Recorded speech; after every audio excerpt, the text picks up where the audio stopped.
अनंत सिंह की गिरफ्तारी से बिहार चुनाव में कितना असर पड़ेगा? बिहार विधानसभा चुनाव जैसे जैसे नजदीक आ रहे हैं, सियासी हलचल भी अपने चरम पर पहुंच चुकी है।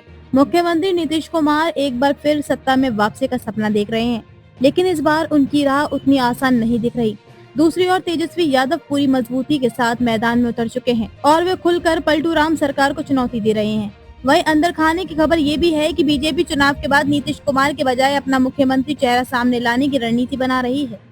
इसी बीच मोकामा में दुलारचंद यादव हत्याकांड ने पूरे चुनावी माहौल को झकझोर दिया है।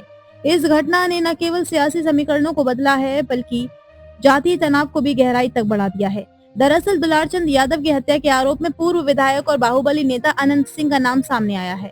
यादव समाज लंबे समय से लालू प्रसाद यादव का पारंपरिक वोट बैंक माना जाता है और अब इस घटना के बाद ये वर्ग भूमिहार नेतृत्व के खिलाफ एकजुट होता दिख रहा है।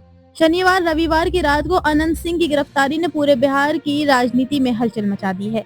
ये गिरफ्तारी सिर्फ मोकामा तक सीमित असर नहीं डालेगी, बल्कि राजनीतिक रूप से यादव भूमिहार समीकरण को भी प्रभावित कर सकती है। मोकामा सीट पर हालांकि भूमिहार बाहुबली सूरज भान सिंह की पत्नी वीणा देवी एनडीए उम्मीदवार को स्थानीय स्तर पर इस गिरफ्तारी से कुछ फायदा मिलने की संभावना जताई जा रही है, लेकिन राज्य भर की अन्य सीटों पर इसका उल्टा असर पड़ सकता है।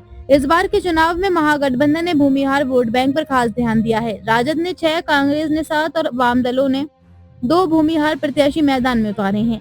वहीं यादव बहुल सीटों पर भूमिहार उम्मीदवारों को लेकर एनडीए खेमे में बेचैनी है। अनंत सिंह की बाहुबली छवि पहले ही उनके लिए बोझ बन चुकी थी।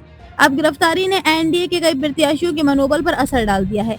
माना जा रहा है कि इससे यादव मतदाता पूरी तरह से राजद के पक्ष में एकजुट हो सकते हैं। ऐसे में केंद्रीय गृह राज्य मंत्री नित्यानंद राय से लेकर भाजपा प्रत्याशी और पूर्व केंद्रीय मंत्री रामकृपाल यादव तक को अपने क्षेत्रों में अब दोगुनी मेहनत करनी पड़ेगी। अनंत सिंह की गिरफ्तारी ने न सिर्फ एनडीए के लिए मुश्किलें बढ़ा दी हैं, बल्कि यादव भूमिहार समीकरण को भी उलझा दिया है। मोकामा में ये गिरफ्तारी स्थानीय रूप से एनडीए को सीमित फायदा दे सकती है, लेकिन पूरे बिहार में इसका राजनीतिक नुकसान देखने को मिल सकता है। नतीजतन इस घटना ने महागठबंधन के लिए अप्रत्यक्ष रूप से माहौल अनुकूल बना दिया है और चुनावी हवा अब धीरे धीरे राजद के पाले में बहती हुई दिखाई दे रही है।